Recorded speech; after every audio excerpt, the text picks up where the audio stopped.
రింతలు లెక్క చేయకు, పళ్ళున్న చెట్టుకు అలవాటేగా. కలత చందకు చందమామకే ఏటేట చవితికి నిందలేగా. ఓటమన్నది గురువు కదరా, ఓర్పుతో నువ్వు గెలవవా.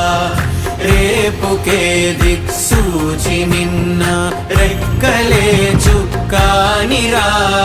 నీరు నేల ఆకాశం నీపై చూపెను పాశం.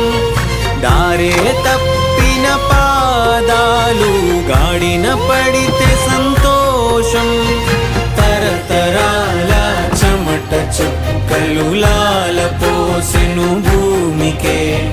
బాధ్యతగా కొనసాగినాదో